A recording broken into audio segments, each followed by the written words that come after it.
D'accord. Aujourd'hui, donc, nous parlons de la santé vaginale. Oui. Comment savoir qu'un vagin est en bonne santé? Pourquoi il est important de parler ouvertement de la santé vaginale? Pourquoi est-ce que c'est important pour les patientes, surtout les patientes camerounaises? Oui, déjà, ce qu'il faut savoir, c'est que la santé intime, c'est un sujet qui, on va dire, d'actualité. Ce n'est pas vraiment, c'est pas un luxe d'en parler, c'est une nécessité. Parce que de nos jours, on constate, que ce soit sur les réseaux sociaux ou bien en consultation, les plaintes, les motifs de consultation vis-à-vis de cela sont assez nombreux. Donc du coup, parler de la santé intime d'une femme relève vraiment d'une nécessité parce que moins le sujet sera tabou, moins les femmes pourront être capables de détecter les problèmes à temps. Et si les choses sont détectées à temps, on pourra facilement soigner et ça va améliorer la qualité de vie. D'accord. Beaucoup de femmes ne connaissent pas bien leur anatomie, beaucoup ne connaissent pas ce que c'est que la santé intime. Pouvez-vous nous expliquer un peu comment ça fonctionne, comment le vagin en bonne santé est censé fonctionner? Bon, le vagin en bonne santé, généralement, vous aurez des sécrétions. Déjà, en termes d'anatomie de la femme, il est nécessaire de parler de deux entités. Il y a la vulve, qui est en fait l'ensemble des organes génitaux externes de la femme, et il y a le vagin. La santé de la vulve peut être importante aussi pour améliorer la santé du vagin. Donc, de façon générale, le vagin, il va produire des pètes, Oui, des sécrétions, voilà, qui doivent être interprétées par la femme en question. Les sécrétions peuvent être généralement blanchâtres, elles peuvent être claires, comme un blanc d'œuf cru, mais ça, c'est des choses qui varient en fonction de la période du cycle. C'est très important de le savoir.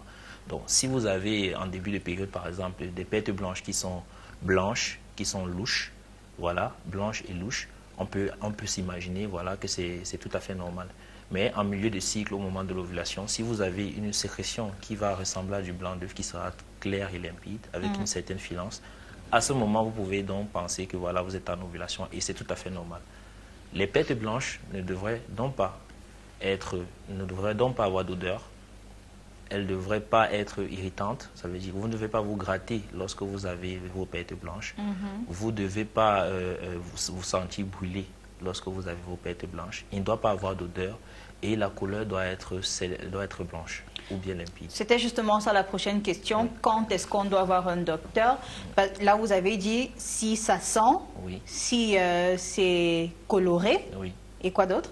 Si c'est coloré, si ça sent, si ça irrite ou si ça brûle, par exemple. D'accord. Quand on constate ça, qu'est-ce qu'il faut faire en premier? Est-ce qu'on peut utiliser les perles de yoni? Est-ce qu'on peut utiliser un peu de clou de girofle? Est-ce qu'on peut se laver avec du citron? On peut mettre un peu d'ail? C'est pas l'idéal. C'est pas l'idéal. Mais ça aide quand même? Oh, non, je dirais pas. Je dirais pas. Par contre, c'est la croyance populaire. Ce qui est marrant, c'est que c'est la croyance populaire. Beaucoup de femmes, justement, lorsqu'elles ont ce problème, qu'est-ce qu'elles vont faire? Le plus souvent, elles vont se retourner vers des astuces. Les astuces qui sont prises ici et là. On vit dans un environnement où les réseaux sociaux pullulent un peu, les informations vont et viennent d'ici et d'ailleurs. Du coup, c'est vraiment très compliqué de démêler le faux du vrai. L'idéal, donc, n'est-ce pas, lorsque vous avez un problème, lorsque vous avez constaté ces pètes-là, c'est de se rapprocher le plus rapidement possible, simplement, d'un spécialiste pour une consultation qui sera plus appropriée. Est-ce que chaque femme est différente en termes de santé intime? Est-ce que qu'est-ce qui influence les variations qu'on voit pendant cette période ou pendant ces sécrétions-là? De façon générale, vous allez comprendre que toutes les femmes ont la même physiologie. Ça veut dire que les pètes blanches normales seront les mêmes chez toutes les femmes. C'est pareil. D'accord. Mais maintenant, les variations du cycle vont être différentes. Chaque femme a un cycle, mais les cycles ne sont pas pareils chez toutes les femmes. Et est-ce qu'avec l'âge aussi, ça change? Bien sûr, il y a des facteurs donc, qui vont influencer les sécrétions, par exemple. Par exemple, l'âge. Une femme qui est en ménopause n'aura pas les mêmes pètes, par exemple, ou bien elle va voir ses pètes disparaître par rapport à une femme qui n'est pas ménopausée. Une femme, par exemple, qui est une jeune prépubère, n'est-ce pas, va pas avoir les mêmes sécrétions qu'une jeune fille qui est déjà en âge de procréer. Donc, ça varie, il y a des facteurs qui favorisent la variation. le nombre de partenaires, par exemple. Si vous avez des partenaires multiples, ça peut influencer justement vos sécrétions. Si vous avez votre qualité d'hygiène, par exemple, peut influencer. Et tout ça, justement, peut être regroupé dans un ensemble pathologique. Résident en gynécologie dans la ville de Yaoundé, quelles sont les maladies que vous retrouvez le plus chez les femmes camerounaises qui viennent se faire consulter? Voilà, donc de façon... En parlant de santé vaginale, bien sûr. Bien sûr. En gros, on va retrouver le plus souvent les vulvovaginites. Quand je dis vulvovaginite, c'est tout ce qui a trait en fait au déséquilibre de la flore vaginale. Vulvovaginite et des sécrétions qui sont malodorantes, pâteuses, bref, un changement, n'est-ce pas, dans la qualité des pertes blanches.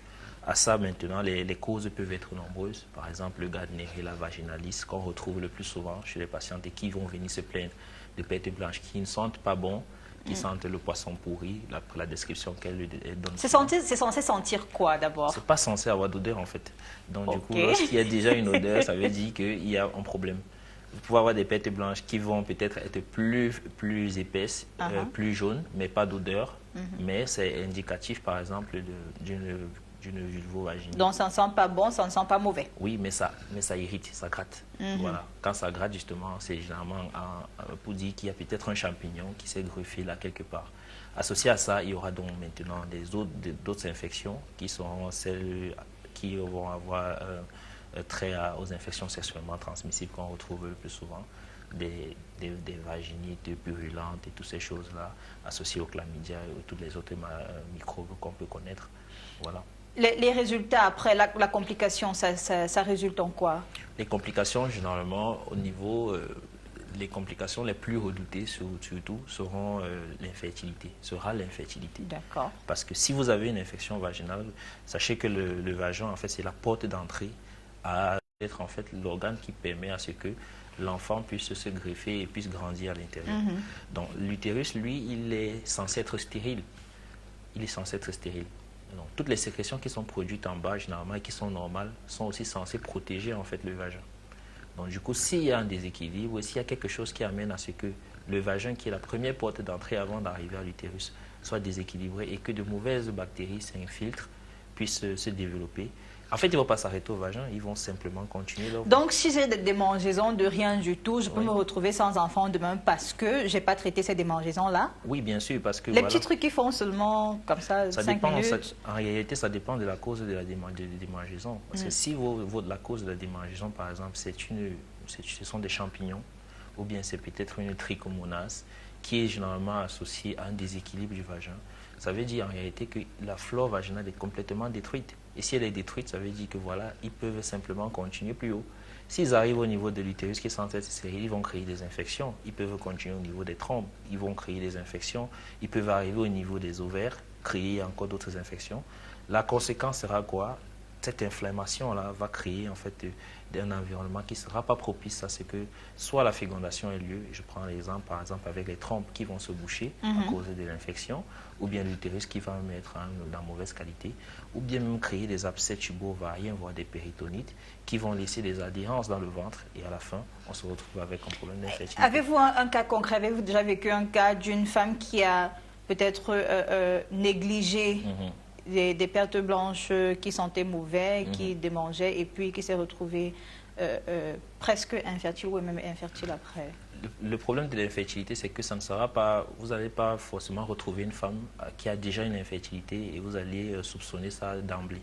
Vous savez très bien où ça va arriver si ce n'est pas soigné.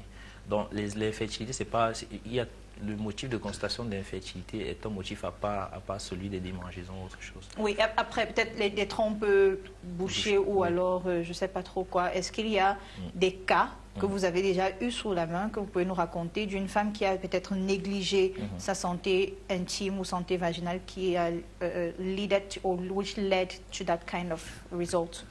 Oui, c'est pour ça que je dis, les femmes qui vont venir généralement se plaindre d'infertilité ne vont pas forcément se plaindre de démangeaison. Mais lorsque lorsque vous allez interroger leur histoire, le plus souvent, ce sont des femmes qui ont eu souvent ces problèmes-là, soit des vulvovaginites à répétition, soit des vaginites et qu'elles ont parfois négligées et qui étaient souvent en rapport avec des chlamydioses ou autre chose. Quels sont les signaux qui doivent nous pousser à absolument se faire consulter?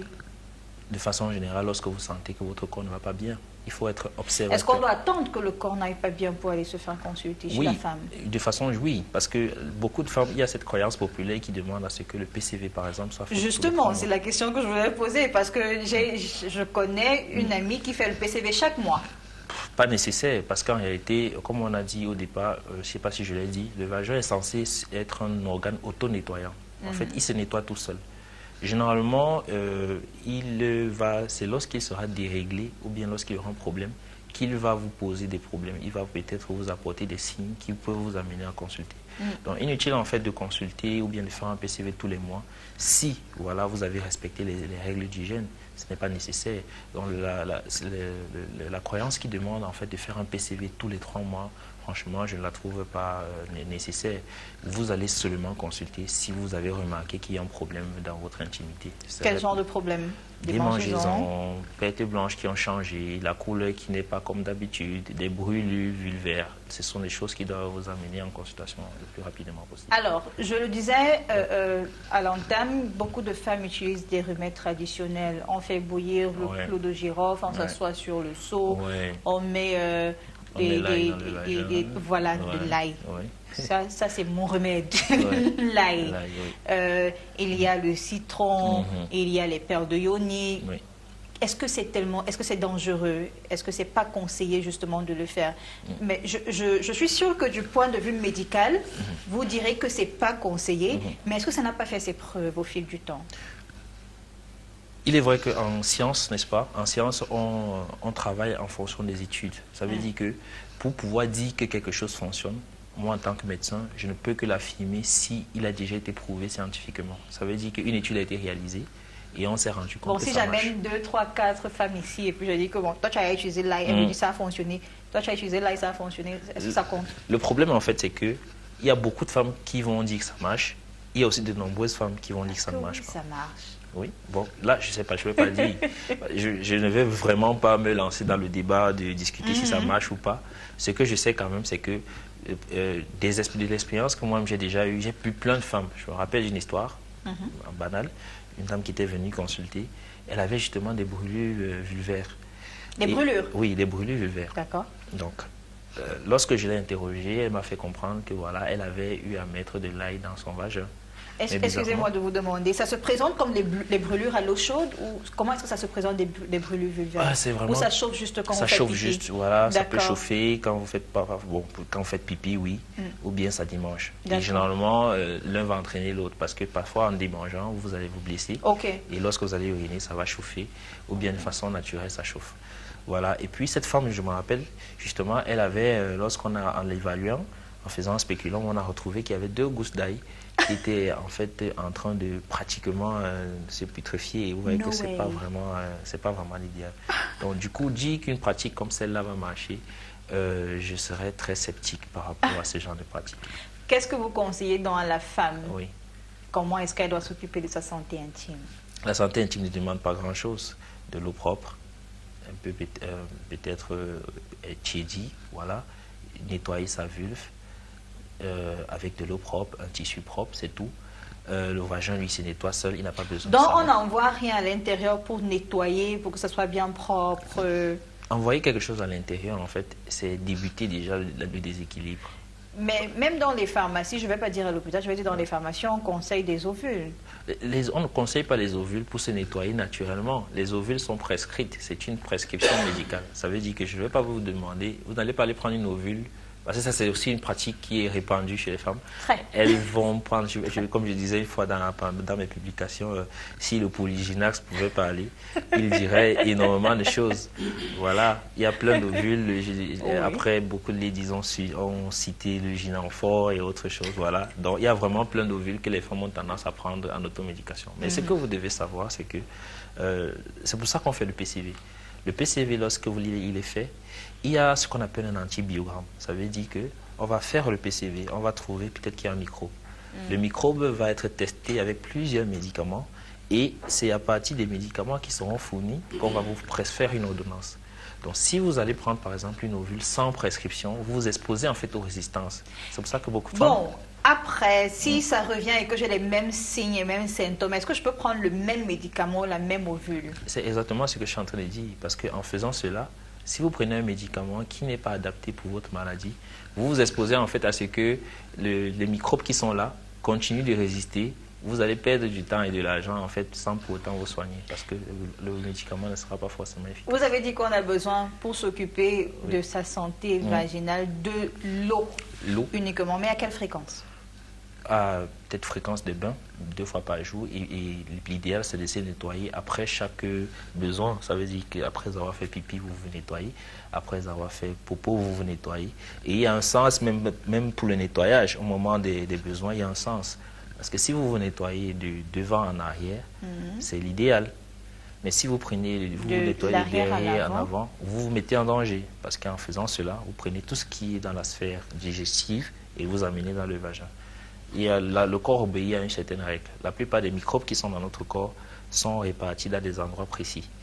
Si un microbe se retrouve à un endroit où il ne doit pas être, il devient méchant. Donc si vous prenez le microbe qui normalement reste au niveau de l'anus en général et que vous l'amenez dans le vagin, il devient directement très méchant. Donc c'est important de respecter ces règles-là. De l'eau propre, un tissu propre, se nettoyer au moins 2 fois par jour. Après il ne faut pas toujours que ça soit sec? La vulve. Oui. Ça ne doit pas toujours être sec en bas là. Bon, sec, c'est trop dit, mais que ce soit sec, c'est bien. Maintenant, il y a des situations qui peuvent justement favoriser à ce qu'il y ait une certaine humidité. Et si l'humidité est associée à la chaleur, c'est pas bon, parce que là, le vagin va être exposé, il va être en danger.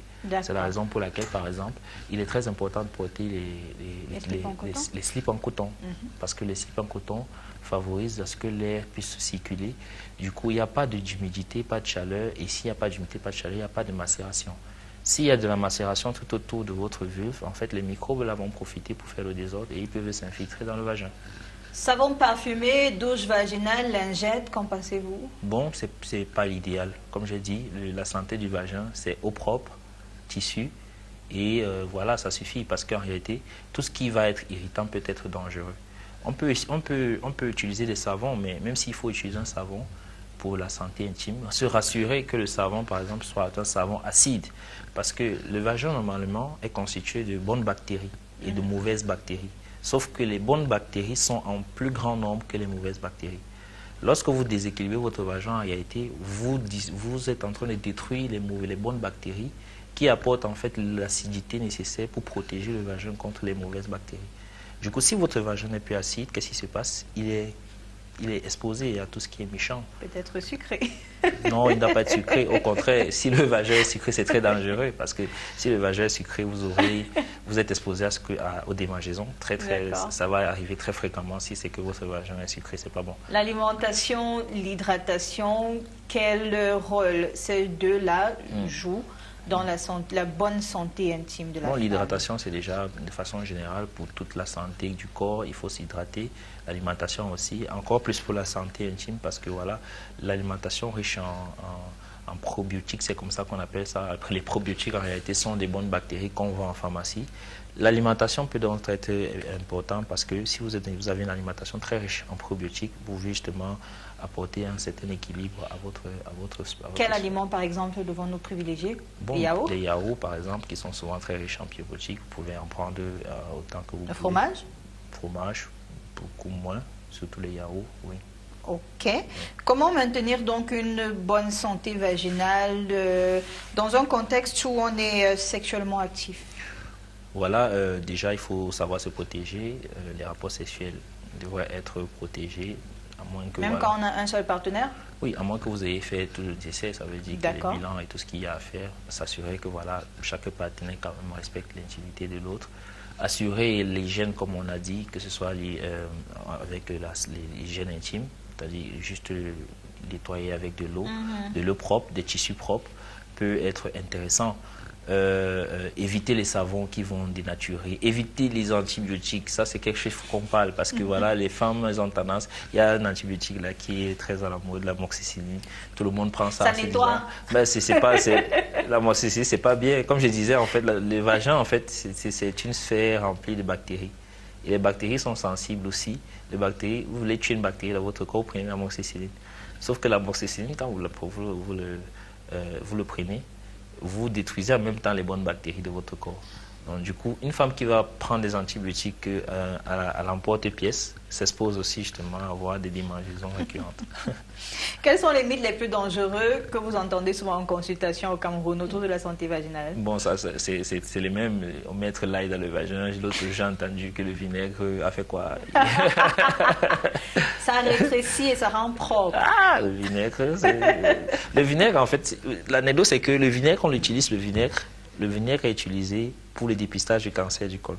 C'est-à-dire qu'il y a un examen pour détecter le cancer du col qu'on appelle le Via-Vili. Parmi les substances, justement, le principe, en fait, c'est de prendre des substances et de verser sur le col. On va essayer de colorer pour se rassurer qu'il n'y a pas de la maladie sur le col. Et parmi ces substances qu'on utilise pour verser sur le col, qui vont brûler un peu le col, n'est-ce pas? On a donc justement une substance qui s'apparente au vinaigre. Donc prendre le vinaigre, en fait... Après, le vinaigre aussi, il est acide. Et puis, le vinaigre, il est irritant aussi, il faut le dire. Bon. Voilà, donc du coup, si vous le mettez dans le vagin, il va en fait brûler tout ce qui a brûlé et puis il s'en va. En 2025, beaucoup de femmes ont encore très honte de parler de leur intimité ou de la santé vaginale. Quel est le message que vous passez à ces ladies-là? On les dit, je dirais simplement d'être plus ouvertes. C'est vrai que c'est un sujet qui demeure assez tabou dans notre contexte, mais qui vaudrait mieux, n'est-ce pas, démystifier. Parce que en le démystifiant, en se confiant, en parlant des problèmes, en fait, on s'expose moins, on prévient les maladies et voilà, on s'assure d'une bonne santé. Le problème, en fait, qui se pose, c'est que les informations peuvent venir d'ici et d'ailleurs. Mais il faut chercher la bonne information. Qui de mieux est capable de distribuer la bonne information que celui qui a étudié la chose? Je pense que la réponse est toute trouvée. D'accord, Doc. Et je demandais aussi si vous avez un conseil à donner à toutes les femmes camerounaises qui nous écoutent pour préserver une bonne santé intime, même si elles ne vont pas à l'hôpital. Bon, comme je dis, les conseils sont les mêmes comme ce que j'ai déjà dit avant. S'assurer simplement d'avoir une bonne santé intime.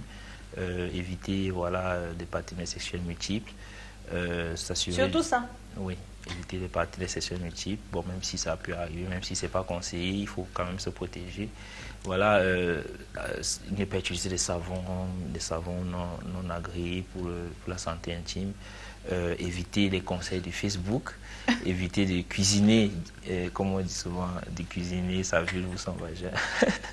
C'est très important. Merci, docteur. Voilà. On se dit à la prochaine pour un autre sujet aussi palpitant que celui-ci.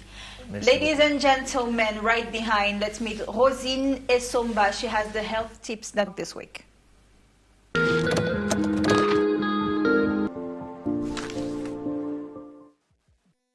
Les acrocordons, aussi appelés molluscum pentolum ou tétines cutanées, sont de petites excroissances de la peau, bénignes et molles, généralement de la même couleur que la peau. Leur apparition est souvent favorisée par le frottement de la peau, notamment dans les zones de plis, comme les aisselles, le cou ou sous la poitrine. Bien qu'ils soient inoffensifs, ils peuvent devenir gênants, surtout s'ils frottent contre les vêtements ou les bijoux. Nous vous proposons quelques solutions naturelles pour venir à bout de cette pathologie. Bicarbonate de soude et eau de jus de citron. Mélangez une petite quantité de bicarbonate de soude avec de l'eau ou du jus de citron pour former une pâte. Appliquez sur l'acrocordon, laissez agir quelques minutes, puis rincez. Vous pouvez également utiliser l'huile de raisin et bicarbonate de soude. Il suffit de mélanger ces deux ingrédients pour former une pâte et appliquer contre un baume pour assécher l'acrocordon. Appliquez la nuit, couvrir un pansement et rincer le lendemain. L'ail. Écraser des gousses d'ail et appliquer la pâte sur l'acrocordon, puis couvrir d'un pansement pour la nuit. Vinaigre de cidre. Appliquez quotidiennement du vinaigre sur l'acrocordon à l'aide d'un coton, laissez agir quelques minutes, puis rincer.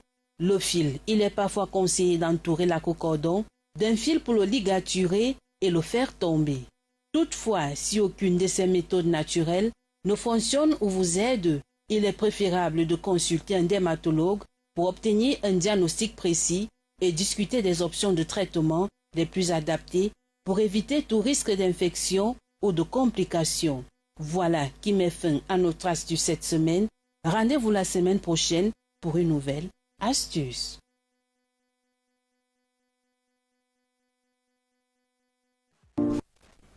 Merci Rosine et rendez-vous la semaine prochaine. Les conseils du docteur cette semaine encore, c'est une signature mature de notre docteur, le docteur Tsatsop Cyril Thibault. Bonjour docteur.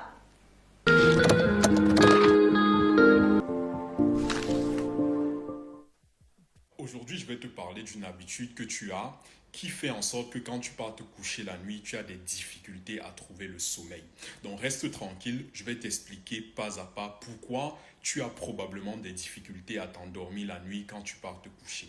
Alors tout récemment, on constate qu'il y a beaucoup de patients qui arrivent à l'hôpital et qui disent qu'ils ont des difficultés à s'endormir la nuit. Alors ceci est dû à une très mauvaise habitude qu'on voit de nos jours qui va de plus en plus grandissant, qui est tout simplement le fait de regarder le téléphone, de passer des heures sur le téléphone avant de s'endormir.